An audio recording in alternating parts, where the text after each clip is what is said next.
في سنة 1922 واحد من أهم وأكبر الاكتشافات الأثرية حصل على إيد عالم الآثار البريطاني هوارد كارتر، واللي كان بدوره شغال مع اللورد كارنرفون، الراجل اللي مول رحلة البحث دي.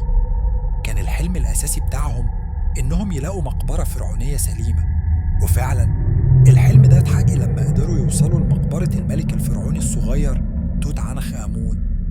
لكن من اللحظة اللي فتحوا فيها المقبرة حسوا إن في حاجة غريبة، حاجة كده كأنها بتحضرهم. كان مكتوب على مدخل المقبرة جملة أثارت رعب الناس، بتقول حاجة زي الموت هيجي على أجنحة سريعة للي يزعج سلام الفرعون. الجملة دي كانت كفاية عشان تخلي الكل يحس إنهم دخلوا منطقة محظورة، بس الفضول كان أقوى بكتير من الخوف، فقرروا يكملوا ويدخلوا جوه المقبرة. أول ضحية للعنة الفراعنة كان اللورد كارنرفون نفسه، اللي هو الراجل اللي دفع كتير جدا عشان البحث ده. دخل المقبرة في نوفمبر 1922، وبعدها بشهرين جاله حمى غريبة جدا، والدكاترة في الوقت ده معرفوش يعالجوه. قالوا إن سبب الوفاة كان بسبب لدغة بعوضة اتسببت له في تسمم الدم، لكن في ناس قالت إن الموضوع أكبر من كده، وإنه مجرد بداية للعنة الفرعونية. اللي زود الرعب بقى إنهم لما جابوا مومياء توت عنخ آمون عشان يفحصوها لقوا خدش على خده في نفس المكان اللي لدغة البعوضة كانت فيه عند كارنرفون، وده خلى الناس تصدق أكتر إن في لعنة فعلا، وإن كل اللي هيقرب من الملك توت مصيره الموت. بعد كارنرفون الموت بدأ ياخد ناس تانية من الفريق اللي كانوا مع كارتر. واحد من المساعدين اسمه آرثر ماس اللي كان من المقربين من كارتر ودخل المقبرة معاه.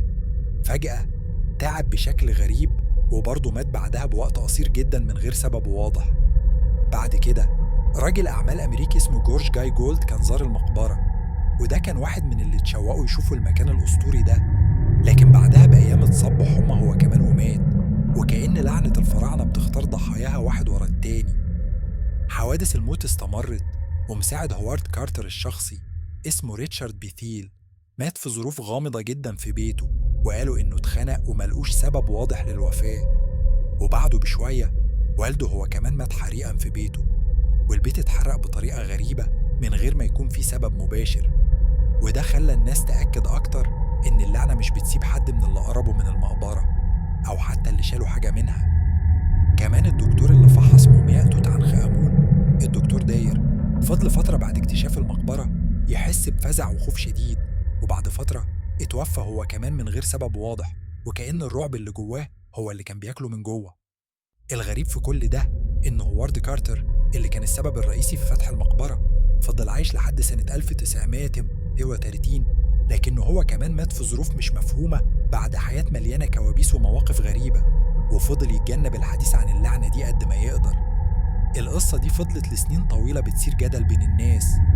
البعض مقتنع إن اللعنة كانت حقيقية، وإن أرواح الفراعنة كانت بتحاول تحمي مكان راحتهم الأبدي، وناس تانية شايفة إن كل اللي حصل مجرد صدف. لكن تفتكروا إيه؟ هل فعلا كان في لعنة بتحمي الملك توت عنخ آمون؟ ولا كل ده حظ سيء ومجرد صدفة؟ شاركونا رأيكم في التعليقات، واكتبوا لنا رأيكم في القصة، وهل شايفين إن اللعنة دي حقيقية ولا لأ؟ ومتنسوش تشتركوا في القناة وتفعلوا الجرس عشان يوصلكم كل جديد، وهنفضل نقدم لكم قصص وأساطير مرعبة زي دي، فانتظروا.